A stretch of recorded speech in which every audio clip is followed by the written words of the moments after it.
ऐसा लगता है सर कटा ही नहीं। हुसैन जिंदा, हुसैन जिंदा। कैसे जिंदा है ये फिर देखा जाएगा बाद में।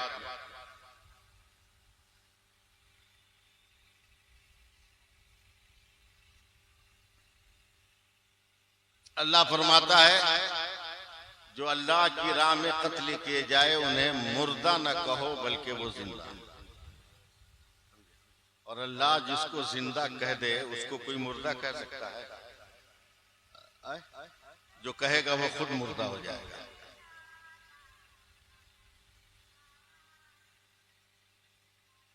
किसका नाम हुसैन?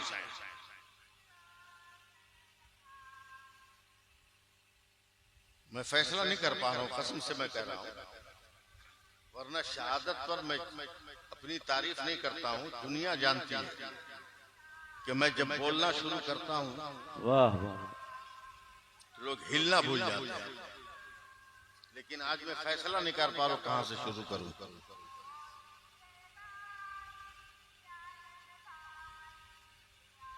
एक दिन मस्जिद नबवी में मेरे सरकार मुस्तफा जाने रहमत सल्लल्लाहु अलैहि वसल्लम तने तन्हा है, अकेले, मगर बड़ी बेकरारी से कभी इस कोना कभी उस कोना, कभी इस कोना कभी उस कोना, कभी इस कोना कभी उस, पसीने में भीगे हुए। अचानक हुजूर की चची हजरत सैयदना अब्बास रज़ियल्लाहु ताला अन्हु की अहलिया हजरत उम्मुल फज़ल रज़ियल्लाहु ताला अन्हा ये मस्जिद नबी के दरवाजे पर है। और नबी की बेकरारी देखकर फरमाया, या रसूल अल्लाह क्या दुश्वारी है? मेरे नबी ने हजरत उम्मुल फज़ल को देखते ही मुस्कुरा कर कहा, अल्हम्दुलिल्लाह के आप आ गए। क्या मतलब? क्या इस वक्त मैं किसी औरत ही का इंतजार कर रहा था, उसी से मेरा मकसद पूरा हो। चची जान बोला, हाँ या रसूल अल्लाह हुक्म हो। का मेरा इल्म कह रहा है कि आज मेरी बेटी फातिमा के घर एक बेटा जन्म लेगा, लेकिन मैं बाप हूं, फातिमा बेटी है। मैं कैसे पूछूं कि फातिमा बेटा कब जन्म होगा? कुछ तकाजा है शर्म गैरत का। आप औरत हैं, आप जाइए और मेरी बेटी से पूछिए कि क्या हाल है। हजरत सैयदा उम्मुल फज़ल जाती है। जिस वक्त हजरत सैयदा फातिमा ज़हरा के घर में कदम रखा, उस वक्त सैयदा फातिमा ज़हरा बड़े खूबसूरत से बच्चे को अपनी गोद में लेकर बैठी। मैं अब आपसे कुछ नहीं कहूंगा, सिर्फ आंख खोले रहिए।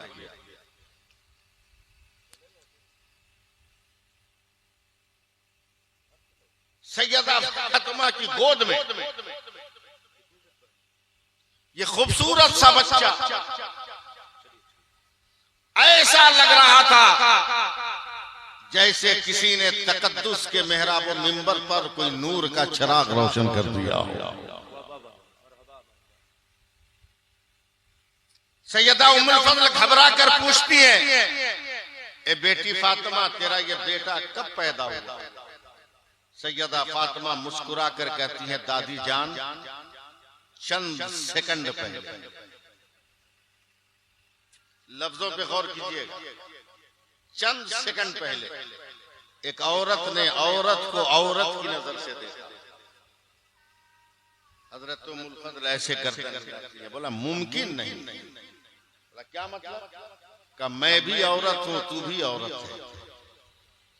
मैं जानती हूं कि जब एक बच्चा पैदा होता है, जन्म लेता है, तो औरत को कुछ मुश्किलें आती हैं, कुछ परेशानियां आती हैं, कुछ मंजिलें होती हैं, उनसे औरत को गुजरना पड़ता है। ए फातिमा अगर चंद सेकंड पहले पैदा हुआ तो बच्चे की वलादत से पहले जो गंदगी, खून और पानी का इखराज होता है वो कहां है?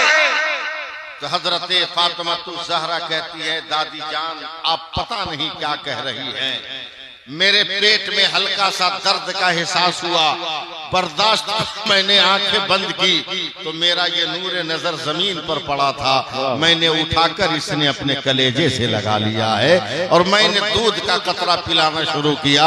इतना सुनना था, हजरत उम्मुल फजल दौड़ी दौड़ी मेरे नबी की बारगाह में आती हैं और कहती हैं, या रसूल अल्लाह गजब हो गया, आपकी बेटी फातिमा ने तो औरत की फितरत के खिलाफ बगावत कर दिया है। कहा क्या हुआ है? तो आपकी बेटी, आपने वलादत के लिए कुछ शरीयत के कवानीन बनाए हैं कि जब बच्चा पैदा होता है तो पहले खून और पानी का सैलान होता है, अगर ये नरमी और गीलापन न हो तो बच्चे का इखराज मुमकिन नहीं होता है। मगर या रसूल अल्लाह, आज आपकी बेटी फातिमा ज़हरा ने एक चांद से बेटे को जन्म दिया है, न पहले खून और पानी है न बाद में खून और पानी है। जैसे पहले फातिमा ज़हरा साफ सुथरा थी, आज भी तेरी फातिमा साफ सुथरा है।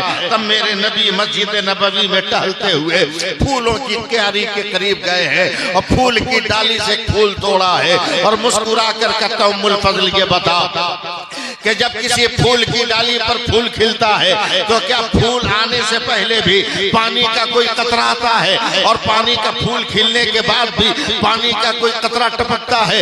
तो हज़रत उम्मुल फजल कहती है, नहीं या रसूल अल्लाह, फूल की डाली पर जब फूल खिलता है न पहले पानी न बाद में पानी होता है। तब हजरत नबी अकरम कहते हैं, अब तो फैसला करना आसान हो गया, जब दुनिया में फूल की डाली पर फूल खिले न पहले पानी न बाद में पानी, आज तो जन्नत के पेड़ में फूल खिल गया है, आज कैसे पानी आएगा?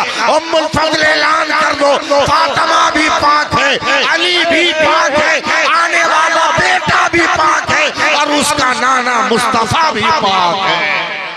नारे तकबीर, नारे रिसालत। हजरत अल्लामा मौलाना सैफुल्लाह अलीमी साहब क़िबला, ताजदारे करबला कॉन्फ्रेंस, सरजमीने रामपुर काशी। वाह वाह वाह वाह, बारकल्लाह बारकल्लाह। अता हो अल्लाह फरमाता कि जो अल्लाह की राह में कत्ल कीजिए उन्हें मुर्दा न कहो बल्कि वो जिंदा।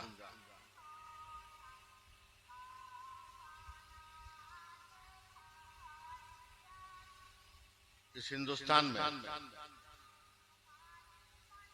जिला जौनपुर में एक शहर है जिसका नाम है मछली शहर। मछली शहर गांव का नाम है, मछली शहर। बहुत मुसलमान हैं, ये गए हैं, महक के देखिए बदबू आ रही है कि नहीं।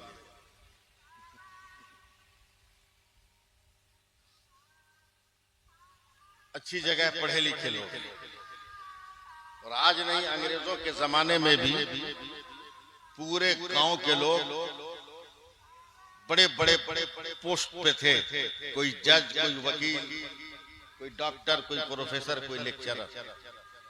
बहुत बड़ी मुस्लिम आबादी।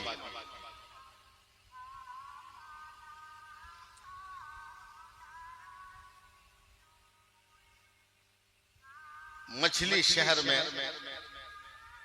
गांव के बीचों बीच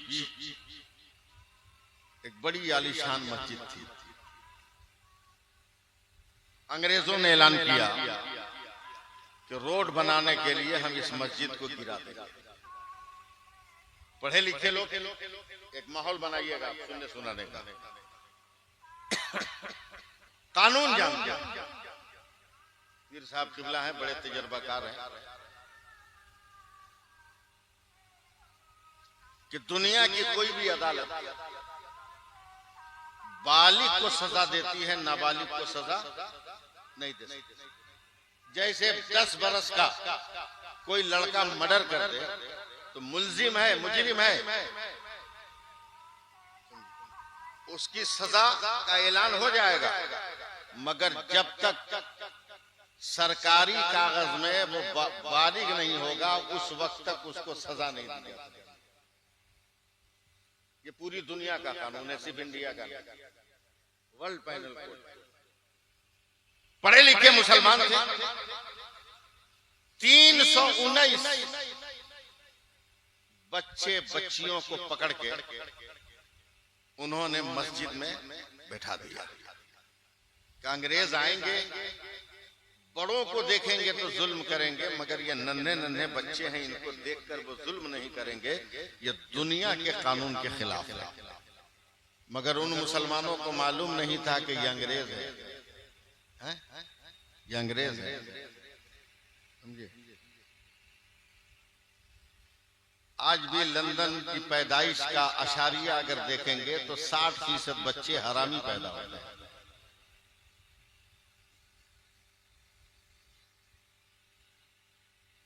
उनको क्या मतलब बच्चों से? ये कलमा पढ़ने वाले बच्चे हैं, उनको क्या मतलब? उन्होंने तोप लगाए और मस्जिद के साथ साथ 319 लड़के लड़की को भी उन लोगों ने उड़ा दिया। किसी का हाथ उड़ा, किसी का पैर उड़ा, किसी का बदन कटा। तैयार रहिए। रोते गाते वहां के मुसलमानों ने मुकदमा करके इन लाशों को दफन कर दिया। मगर बस्ती छोटी, कब्रिस्तान छोटा, मरने वाले ज्यादा थे, इसलिए छोटे छोटे बच्चों को एक एक कब्र में 2-2, 3-3 रखकर दफन कर दिया। मगर पढ़े लिखे मुसलमान, इन्होंने हाई कोर्ट में केस किया, मुकदमा चलता रहा। तकरीबन कई महीने गुजरने के बाद मुकदमे के फैसले की तारीख आ गई। अदालत अंग्रेजों की, जज अंग्रेज, कानून अंग्रेजों का, मुकदमा मुसलमानों का। मगर अचानक अंग्रेज जज ने मुसलमानों से कहा, तुम फैसला किससे चाहते हो? अपने खुदा के कुरान से या अपने भारत के संविधान से? तो हर मुसलमान की जबान से बेसाख्ता निकल गया कि हम अपने खुदा के कुरान से फैसला चाहते हैं। अंग्रेज जज कहता है कुरान का फैसला सुनना है, तो वो फैसला यहाँ नहीं होगा, उस कब्रिस्तान में होगा जिसमें तुमने बच्चों और बच्चियों को दफन किया है। कल अदालत का पूरा सिस्टम उसी कब्रिस्तान में लागू होगा। चलो तुम मछली शहर के कब्रिस्तान, एक हंगामा बर्पा, बनारस से लेकर लखनऊ तक, प्रयागराज सब डिवीजन में, जौनपुर में लाखों इंसान का जम्मे गफीर है। उलमा की जमात भी खड़ी है। अंग्रेज जज ने कहा, इंक्वायरी के लिए ये जरूरी है कि इन बच्चों में से किसी एक की कब्र खोदो ताकि मैं फैसला सही सुना सकूं। उलमा की इजाजत पाकर कई महीनों के बाद जब एक कब्र खोदी गई तो उसमें 4 बच्चे दफन किए गए थे। वो चारों मरे हुए नहीं हैं, बैठकर आपस में एक दूसरे से धक्का धुक्की खेल रहे हैं। इस पर भी आप लोग सुभान अल्लाह नहीं बोलिए, एकदम चुपचाप रहिए, वरना कहीं खामोशी का रोजा टूट न जाए। जलसा सुनने बैठे हैं कि मातम करने बैठे हैं? हम तो समझ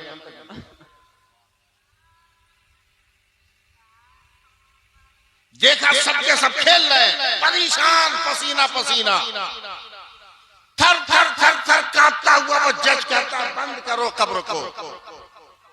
मशीयते परवरदिगार बच्चे को जिंदगी दी। थोड़ी देर के बाद बच्चे फिर सर को झुकाकर लेट गए, मिट्टी दे दी गई। कहा फैसला कब्रिस्तान में नहीं होगा, फैसला कल आओ लखनऊ की अदालत में होगा।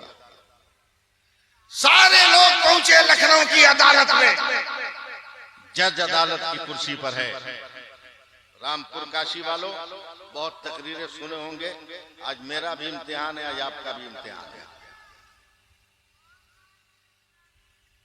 उसने कहा फैसला सुनाता हूं, ताज़ीलात हिंद की फला फला दफात के अनुसार इन बच्चों को कत्ल करने में इंडियन गवर्नमेंट के जितने सिपाही शामिल थे सबको अदालत हिंदुस्तान मौत की सजा देती है। सुना दिया। मगर एक मुसलमान भी खुश नहीं। हक्का बक्का। जज ने घबरा कर कहा कितनी बड़ी सजा मैंने दी मौत की, तुम मुस्कुराए क्यों नहीं? तब मुसलमानों ने कहा योर ऑनर, आपने कुरान से फैसला सुनाने की बात किया था, ये तो संविधान का हो गया। कुरान का फैसला क्या है? तब जज अपनी कुर्सी से उठा और उठ कहता है जो संविधान का फैसला था वो सुना दिया, और कुरान का फैसला ये है कि मैं अब तक काफिर हूं, मुझको कलमा पढ़ाकर मुसलमान बना। नारे तकबीर, नारे रिसालत, मुझको मुसलमान बना लो। तब मछली शहर के लोगों ने कहा अब बताओ मुसलमान होने में इतनी जल्दी तूने क्यों कर दी? अब यही वाकया सुनाने के लिए मैंने इतनी लंबी चौड़ी तमहीद बांधी थी। अब रामपुर काशी वालों, अब जरा जिंदगी का सबूत देना, बताओ तुमने इतनी जल्दी क्यों की? अब वो अंग्रेज जज कहता है एक मर्तबा आज से 3 साल पहले मेरे पड़ोस में एक किराएदार की हैसियत से एक मौलवी साहब आकर रहते थे। बड़ी अच्छी आवाज थी। सुबह को मॉर्निंग वॉक में हम साथ निकलते थे। वो कुरान पढ़ते थे, इतना अच्छा पढ़ते थे ना कि मेरा दिल उनकी तरफ झुक गया था। पढ़ते पढ़ते पढ़ते पढ़ते कुरान का नशा मेरे ऊपर चढ़ने लगा। तब मैंने मौलवी साहब से कहा मुझे कुरान पढ़ना सिखा दो, इसकी आयतें बड़ी अच्छी लगती है। तुम जब कहते हो अल्हम्दुलिल्लाह रब्बिल आलमीन तो कायनात की रानाई निगाहों के सामने आती है। जब तुम कहते हो मालिक यौमिद्दीन तो खुदा से बड़ा कोई मालिक ही नजर नहीं आता। जब रहमान रहीम कहते हो तो खुदा से बड़ा करने वाला कोई नजर नहीं आता। ऐ मौलाना हमें तो कुरान पढ़ा दे। उन्होंने कुरान खरीदा, मुझे दिया, अली बेटे से पढ़ाया। मैं पढ़ा लिखा आदमी हूँ, चंद महीने में कुरान पढ़ने लगा और कुरान का तर्जमा भी पढ़ने लगा। अब रामपुर काशी वालों सुनो, मैंने एक पारा की तिलावत किया, दिल एकदम मुतमईन था। एक पारा मुकम्मल मैंने पढ़ लिया, दिल को इत्मीनान और सुकून था। मगर जैसे ही दूसरा पारा शुरू किया तो गुस्से और टेंशन से मैं पागल हो गया। जैसे ही मैं इस आयत पर पहुंचा या अय्युहल्लज़ीना आमनुस्तईनु बिस्सब्रि वस्सलाह इन्नल्लाहा मअस्साबिरीन वला तक़ूलू लिमन युक़्तलू फी सबिलिल्लाहि अमवात बल अहयाउ वलाकिन ला तशऊरून। तो मैं पागल सा हो गया। खुदा कह रहा है जो अल्लाह की राह में कत्ल किए जाए उन्हें मुर्दा न कहो बल्कि वो जिंदा है। ये कैसे मुमकिन है? जिनका सर कटा हो वो जिंदा कैसे होगा? जिसकी गर्दन कटी हो वो जिंदा कैसे होगा? जिसका दिल फटा है वो जिंदा कैसे होगा? जिसकी बूटियां हो गई हो वो जिंदा कैसे होगा? न जाने कितने घोड़ों ने जिसके बदन को रोक दिया हो वो जिंदा कैसे होगा? मैंने गुस्से में कुरान को जुज़्वे दान में लपेट के रख दिया। दुनिया वालों तुम कहते हो कुरान सच किताब है, मगर ये तो अजीबो गरीब फलसफा बयान कर रहा है, ये मुर्दे को जिंदा कह रहा है। उस दिन से मैंने कुरान पढ़ना छोड़ दिया। आज भी मेरे घर की ताक पे कुरान रखा है। अचानक ये शहीद का मुकदमा जब मेरी अदालत में आया तो मैं चौंक गया कि कुरान को चेक करने का मौका मिल गया है। मैंने कब्रिस्तान में तेरे मुर्दों की कब्र इसीलिए खोला था कि देखूं कुरान कह रहा है जो शहीद है वो जिंदा है, मैं देखूं तेरे बच्चे जिंदा है कि नहीं। मगर जब मैंने तेरे बच्चे को देखा तो मैंने फैसला कर लिया कि जब भारत का शहीद जिंदा है तो करबला का शहीद क्यों नहीं जिंदा होगा?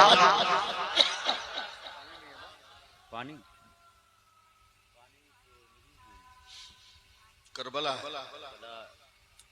सानी है, दूसरा करबला। चलिए 2-4-5 मिनट और सुन लीजिए हमसे।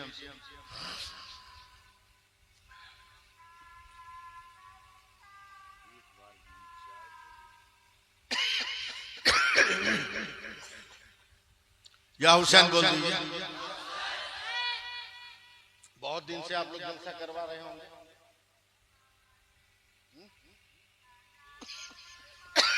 बहुत दिन से करवा रहे होंगे। या हुसैन बोलते भी होंगे, बोलते हैं कि नहीं? बोल के दिखाइए। 10 मुहर्रम को इतनी आवाज में बोलते हैं, इतना पगला पगला के बोलिएगा ना कि मस्जिद की अजान भी सुनाई नहीं देगी, नमाज का वक्त भी ध्यान में नहीं रहेगा, और लाठी लेके कूदते रहिएगा या हुसैन बोलते रहिएगा। इसीलिए तो सारी दुनिया में फिरा रहे, बोलो या हुसैन, मगर अजान सुनो तो खामोश हो जाओ, अजान सुनो तो रुक जाओ, नमाज का वक्त हो तो रुक जाओ। सिर्फ नाम ही लिया है, समझा भी है कि हुसैन के नाम का पैगाम क्या है?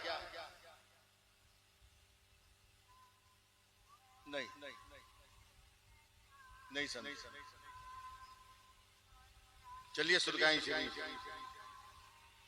सरकारी सुरगाई के मदरसे में पढ़ते, तब हुसैन का नाम समझ में आएगा। देखिए मेरी तरफ, हुसैन में कै हर्फ है? 4। कै हर्फ है? 4। बड़ी है, छोटी सीन, ये नून। कै हर्फ है? कै हर्फ है? 3.5। कौन आधा कौन है इस मजमू में? वे आधा भी हम लोगों की कदर करता है, समझे? हजरत जो आधा है आदमी में, वो भी कदर करता है। आप ट्रेन में चलो, आपका पैंट खींच के छक्का लोग पैसा ले लेगा, लेकिन हम लोगों से नहीं मांगते, दाढ़ी टोपी वालों से नहीं मांगता, और नौजवान लोग का पैंट खींच ले। एक दिन हम सनक गए, हमारे बगल से 2-4 नौजवान को एकदम लिया चमाटा मार मार के पैसा गए, क्या है, मगर मेरे पास आने से पहले उसने सर पे आंचल रख लिया। क्या है? बोला हम फकीर हैं, भिखमंगा है। बोला क्या मतलब? बोला सबसे लिए, हमसे काहे नहीं लिए? वो जो छक्का जवाब दिया है ना, जिंदगी भर याद रहेगा। बहुत करारा जवाब दिया, आपको आपकी औकात बता दी। हमने कहा हम लोगों से क्यों नहीं मांगते? तो बरजस्त से उसने कहा कि आप लोग मर्द लगते हैं, इसलिए आपसे नहीं मांगते। वाह वाह। यानी दुनिया की तीसरी कौम भी आप लोगों को क्या समझ रही है, अल्लाह बेहतर जाने। इसीलिए कहते हैं कि हुसैनी बन जाओ, जमाने का हर यजीदी पहचान लेगा कि इसके घर का बेटा भी असगर जैसा होता है। 4 हर्फ है, हे सीन ये नून। लाठी ले लेके सरसों तेल पिला पिला कर आपने नारा लगाया, समझ न सके हुसैन कौन है। मगर आज ताजदारे करबला कॉन्फ्रेंस में नबी रहे आला हजरत की आमद होने वाली है। इस पुरकैब जलसे में सैफुल्लाह अलीमी आपको बता रहा है कि हुसैन किसको कहते हैं। पहला अर्थ है, मैं तो जो तकरीर कर रहा हूं, अगर मैं लखनऊ कानपुर में बोलूं इसको तो हाहाकार मच जाएगा, मगर मैं आपकी खामोशी के समंदर के करीब अपने लफ्जों का पानी प्याला में लेके खड़ा हूं। डर है कहीं प्याला गर्क ना हो जाए। पहला अर्थ है, मैंने कहा है हुसैन कौन हुसैन? आवाज आई, पहला अर्थ कहता हक वाला हुसैन, हक्कानियत वाला हुसैन। मैंने कहा कौन हुसैन? तो नाम हुसैन से आवाज आई। दूसरा अर्थ कहता सीन, सजदे में सर कटाने वाला हुसैन। मैंने कहा कौन हुसैन? तो तीसरे अर्थ ने कहा याद खुदा में मस्त होने वाला हुसैन। मैंने कहा कौन हुसैन? तो चौथे अर्थ ने कहा नाना की उम्मत को नारे दोज़ख से बचाने वाला हुसैन। मगर हम लोगों ने त्योहारों के लिए नाम हुसैन रखा।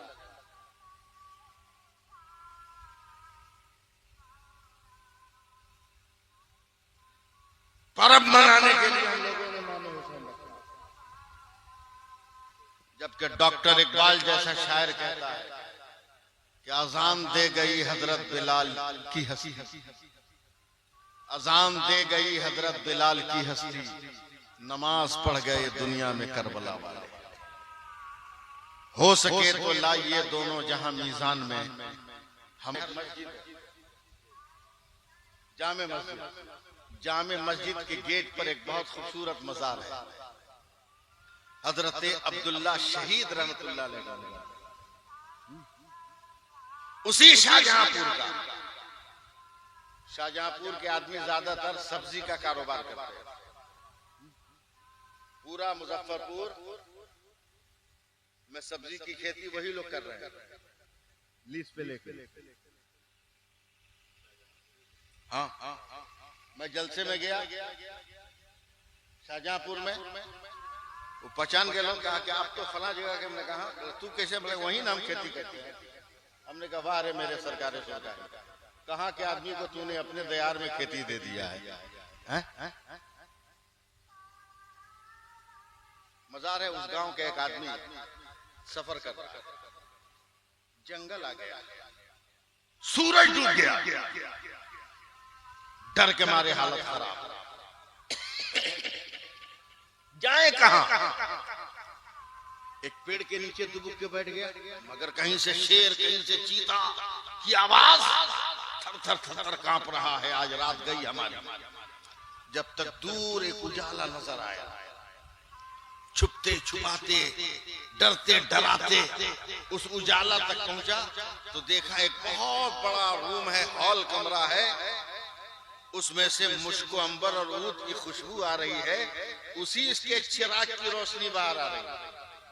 ये डरते डरते घर में कदम रखा तो खुशबू से दीवाना हो गया और इसका डर बढ़ गया नेमत साहब कि अब तो लगता है कि बुरा फंसे, जिन्नातों की खानकाह में पहुंच गए।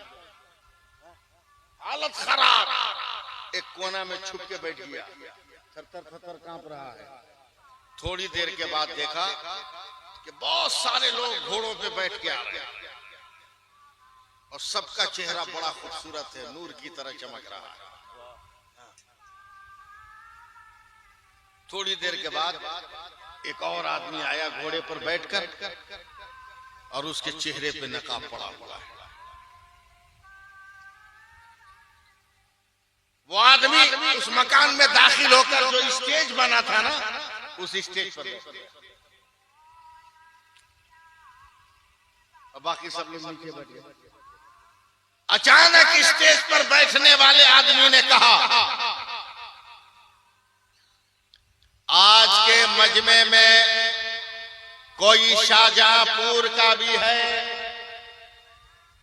तो मजमे में जो लोग बैठे थे उसमें से एक आदमी उठा, का सरकार मैं शाहजहांपुर का हूं। तो स्टेज पर बैठे हुए आदमी ने कहा कि इस मकान के उस कोने में शाहजहांपुर का एक आदमी रास्ता भटक गया है, डर से उसकी हालत खराब है, जाइए उसको शाहजहांपुर पहुंचा के आगे। और सब सुन रहा है, देख रहा है। तब तो और भयानक किस्म का डरने लगा कि वाकई हम जिन्नात के चक्कर में पहुंच गए। एक आदमी वहां गया, बोला शाहजहांपुर जाना है? बोला हाँ। बोला जब तक मैं न कहूं तब तक आंख मत खोलना, आंख बंद कर। आंख बंद किया, सर पे हाथ। थोड़ी देर के बाद आंख खोल। जब आंख खोला उसने तो देखा वाकई ये तो शाहजहांपुर की जामे मस्जिद के गेट पे बैठा हुआ। वो आदमी सामने है जो पहुंचाने आया था। पकड़ लिया। बोला आप कौन? बोला तुम हमको नहीं जानते हो? बोला हम कभी आपको देखे ही नहीं, कभी मुलाकात नहीं। पागलपंती करोगे, हर जुमरात को हमसे तुमसे मुलाकात होती। बोला कसम खा के हम बोलते हैं कभी आपको देखे नहीं, कभी हमारी जान पहचान नहीं। तब उस आदमी ने कहा नहीं पहचानते। बोला ना। बोला हर जुमरात को इस मजार पे फातिहा करने आते हो? बोला हाँ। बोला किसका मजार है? का अब्दुल्ला शहीद का। वो अब्दुल्ला शहीद मैं ही हूँ। अब्दुल्ला शहीद मैं ही हूं। तब उस आदमी ने पकड़ कर कहा, जब तुम अब्दुल्ला शहीद हो तो बताओ उस मकान में कौन लोग थे। तब वो कहते हैं जो नीचे बैठे हुए थे वो सारे हिंदुस्तान के शोहदा थे जो मुख्तलिफ जंगों और मैदानों में शहीद हुए थे। आज हमारा मुकद्दर जाग रहा था कि हम शहीदों के बीच में नवासे रसूल इमाम हुसैन तकरीर करने वाले थे, मगर मैं तुम्हें पहुंचाने आ गया। जो स्टेज पर बैठा था वो कोई और नहीं था, वो मेरा हुसैन था जो कल भी जिंदा था, आज भी जिंदा है और क़यामत तक जिंदा रहने वाला है। शर्त यह है कि हम और आप कोशिश तो करें। सिर्फ हुसैन का नारा लगाने से ही अगर इस्लाम बच जाता, चलिए एक दिन तारीख तय करके हम लोग नारा लगा लेते हैं, पूरी दुनिया के मुसलमान बचा लीजिए इस्लाम। नहीं, उसके लिए हुसैन ने जो किरदार अपनाया है वो अपनाना होगा, वो किरदार अपनाना होगा। मैं जरा सा हट के बात कर रहा हूं यहां से, माइक से, आप लोग सुनिएगा।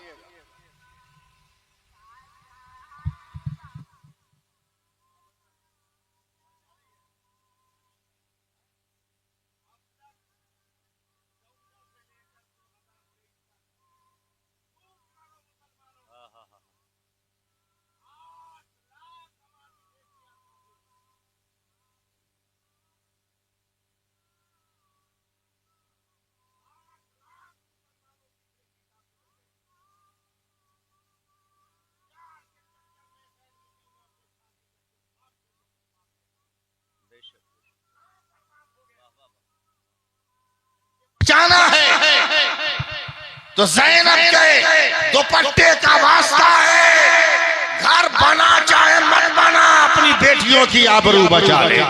और उस तालीम से क्या फायदा जो तालीम तेरी बेटियों को बेहया बना दे। वो तालीम दो जो तेरी बेटियों को फातिमा बना दे और तेरी पोतियों को सैयदा ज़ैनब। बताओ शर्म की बात है कि नहीं? किस बुनियाद? हमारे नौजवानों ने इतना जबरदस्त डिमांड शुरू कर दिया कि जब तक 2-4-5 लाख लेंगे नहीं ये कबील तो कहेंगे नहीं। गरीब की बेटी क्या करेगी? जब शादी का कोई रास्ता नजर नहीं आता तो हराम रास्ता नजर आ जाता है।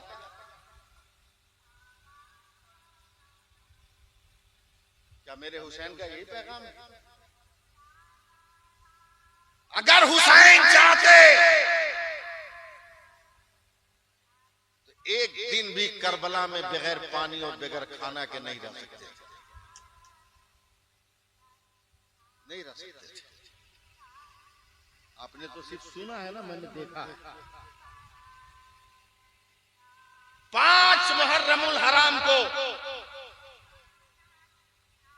और बिन रियाही की सरबराही में यजीद के 500 सिपाहियों ने मेरे हुसैन को मंजिल पर रोका। तो मेरे हुसैन ने रुकने के बाद बाहर निकलकर यजीदी फौज के कमांडर से कहा था कि जोहर की नमाज का वक्त हो रहा है, इमामत तुम करोगे कि मैं करूं?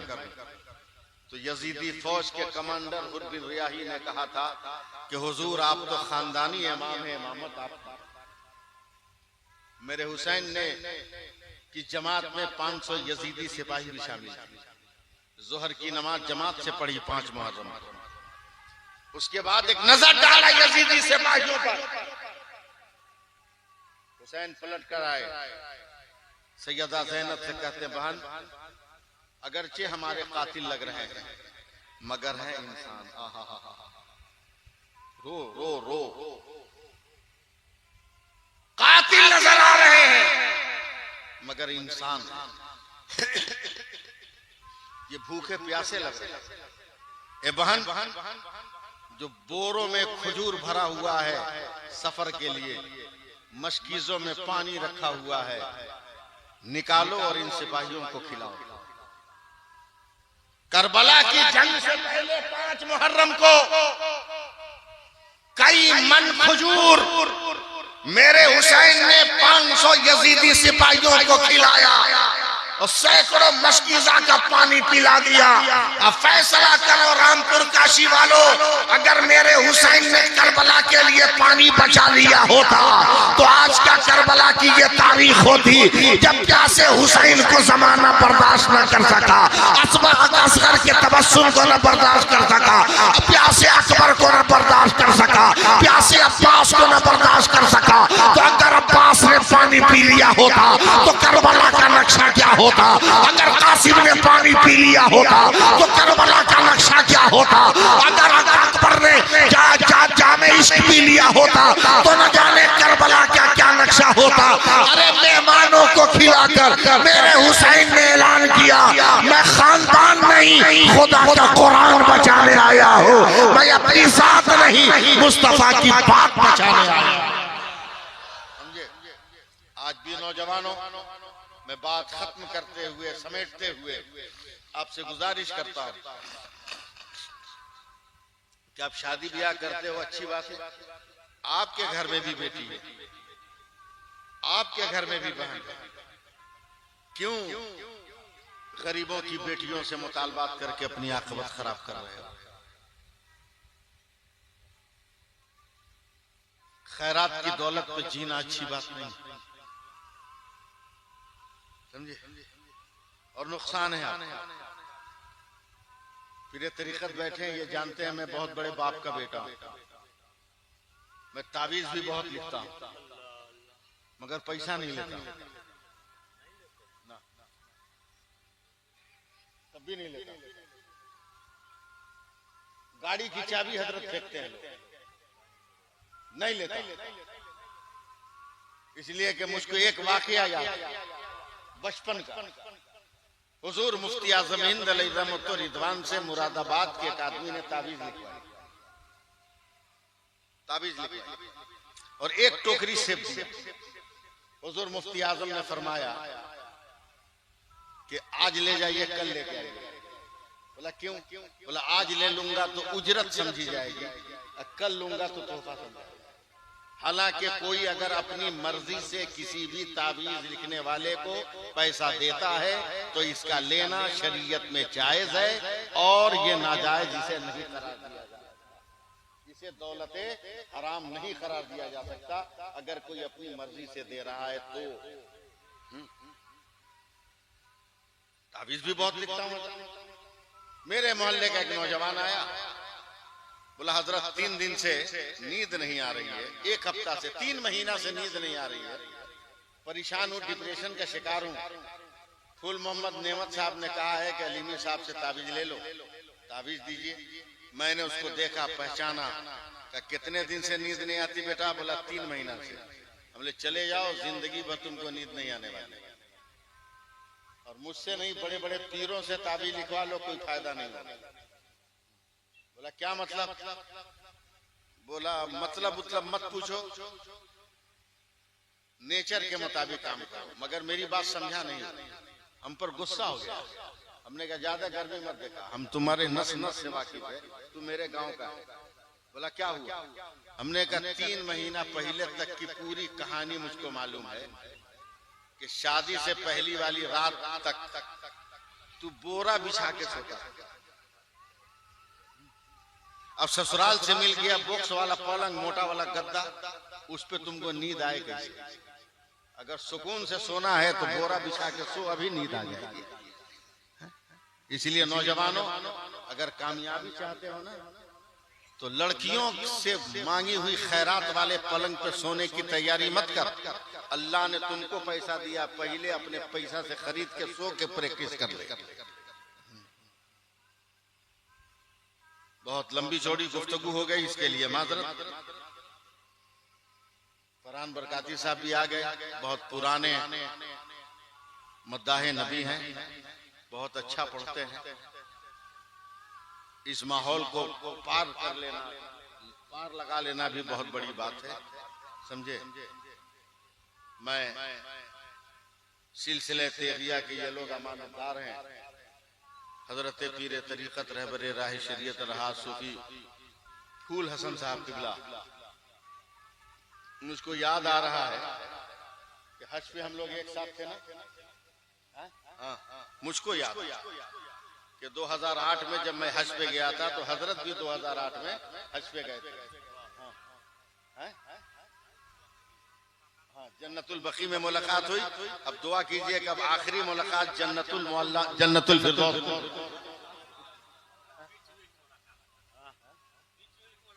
नहीं, परमानेंट मुलाकात के लिए कह रहे हैं। हम लोग तो तेगी सिलसिले वाले, हम लोग तो मिलते जुलते रहे, इसलिए कि मजबूर पीर तो है नहीं हम लोग तो बाख्तियार पीर। तो अपनी तारीफ खुद करना होगा। हम लोग मजबूर पीर नहीं ना है, हम लोग पावरफुल वाले पीर हैं।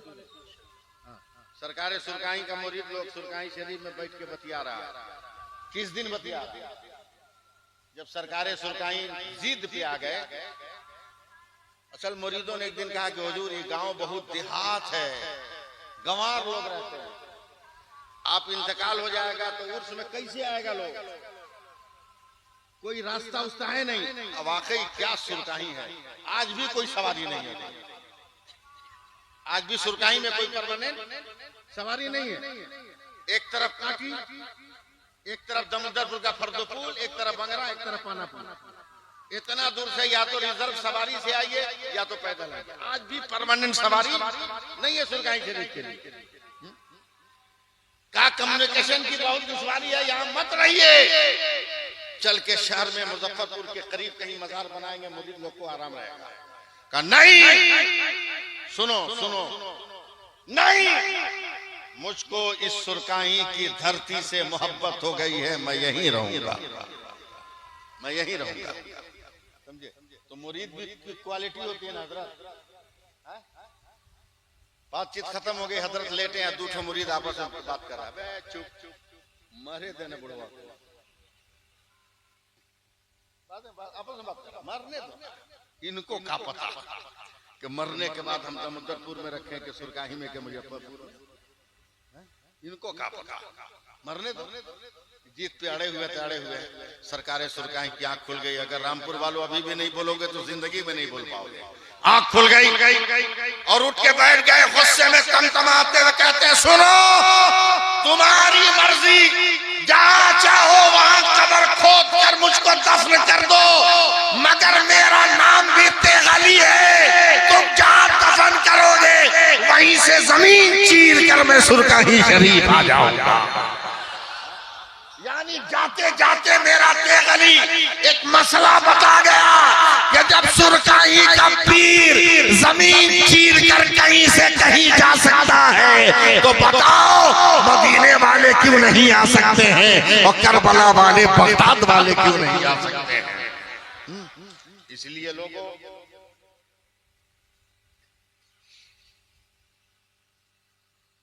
आखिरी बात, कभी कभी बैंक जाते हैं कि नहीं? बोलिए पैसा साहब नहीं लेंगे, बोल दीजिए। जाते हैं ना? मेरे ख्याल से कभी कभी ट्रेन में टिकट रिजर्व करा के भी चलते होंगे कि खाली जनरल में धक्का खाते? टिकट भी रिजर्व कराते होंगे ना? कोई ऐसा भी होगा जो प्लेन से जाता होगा? बोलिए भाई, कोई ऐसा भी होगा जो फ्लाइट से जाता होगा? मैं आपसे पूछ रहा हूँ कि बैंक में जाइएगा पैसा निकालने तो बेगर आईडी के निकलेगा? बोलिए, अरे मुंह से कुछ बोलो नहीं। टिकट रिजर्वेशन हो तो बेगर आईडी के सफर कीजिएगा, फ्लाइट में बेगर आईडी के सफर कीजिएगा। कितने बड़े बकलोल हम लोग हैं कि बैंक में बेगर आईडी के नहीं घुस सकते, ट्रेन में बेगर आईडी के नहीं चल सकते, प्लेन में बेगर आईडी के नहीं चल सकते, और बेगर आईडी के जन्नत में घुसने की तमन्ना लिए बैठे हो। जन्नत में भी तो जाने की आईडी है, और उसी आईडी का नाम है नमाज। उसी आईडी का नाम है नमाज। अगर नमाज पढ़ते रहोगे तो तेरे चेहरे पर आईडी होगी कि ये नमाज वाला है। रब कहेगा जन्नत के दरवाजे खोल, इसने दुनिया में मेरी इबादत की है, इसलिए मेरी जन्नत की नेमत भी इसके हवाले। बहुत सारे ऐसे पीर इस दौर में हो गए हजरत जो बोलते हैं कि हम तरीकत वाले हैं, शरीयत वाले हैं, बोलते हैं कि हम तरीकत वाले हैं, शरीयत वाले नहीं। ऐसा ही पीर का आदमी मरीद हो जा रहा है। क्या क़यामत करीब है। नौजवान औरतों से जो पीर पैर दबाता है उससे भी लोग मरीद हो जा रहे हैं। जो जुआ जीतने के लिए ताबीज देता है इसे पीर से भी लोग मुरीद हो जा रहे हैं। ताड़ी के दुकान चलाने के लिए जो ताबीज देता है उससे भी लोग मुरीद हो जा रहे हैं। उससे भी मुरीद हो जा रहा है। क्या दुनिया हो गई, अजीबो गरीब हाल हो गया। समझ में बात नहीं आती अब कहां जाने वाले। कम से कम हक पीर पकड़ो, सही पीर पकड़ो। कैसे पीर को पकड़ो जो शरीयत वाला भी हो, तरीका वाला। मैं एक सेकंड के लिए टोपी उतार रहा, मेरे सर में पूरा बाल रहे और मैं कंघी करके मांग निकालूं तो निकलेगा कि नहीं? जल्दी बोलिए ना, निकलेगा ना। लेकिन मैं छिलवा लूं, उसको क्या बोलते हैं?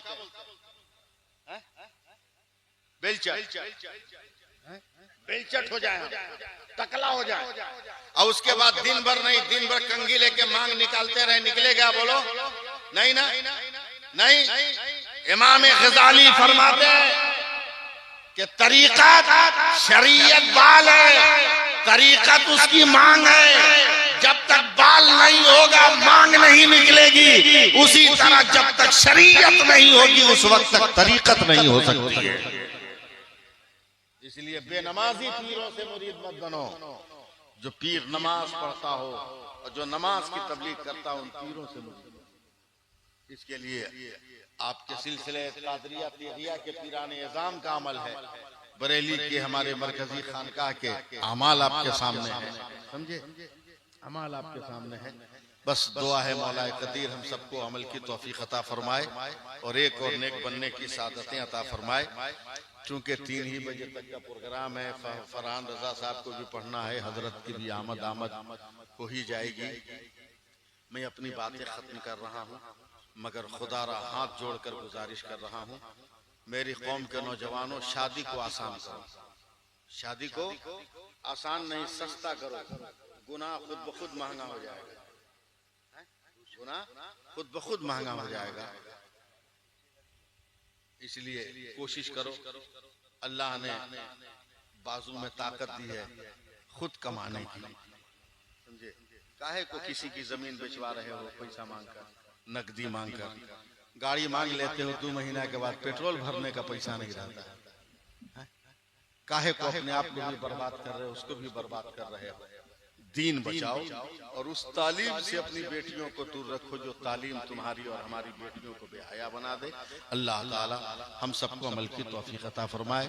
कमेटी के जो अफराद हैं वो यकीनन मजलिस में कम होंगे, बाहर ज्यादा होंगे। उन सबको मैं दिल की अता गहराई से मुबारकबाद दे रहा हूँ। अल्लाह उनके हौसलों को सलामत रखे, सुनने सुनाने का माहौल बनाइए तो इंशाअल्लाह तबारक व तआला इमाम हुसैन क्या है, करबला की हकीकत क्या है, सब मैं आपके सामने साफ साफ लफ्जों में रख सकता हूँ। बस इतनी बात याद रखिएगा कि इतनी बात याद रखिएगा कि मेरे नबी ने मेरे हुसैन से प्यार किया है, इसलिए हुसैन को प्यार करो ताकि मेरे नबी हमसे प्यार करें। अल्लाह ताला दारैन की सादतों से माला माल फरमाए। इंसान हो सकता है दौरान गुफ्तगू शरीयत के खिलाफ कोई जुमला निकल गया हो। अल्लाह लेलान सच्चे दिल से तौबा करता हूँ, आप सबको गवाह बना के पढ़ता हूँ।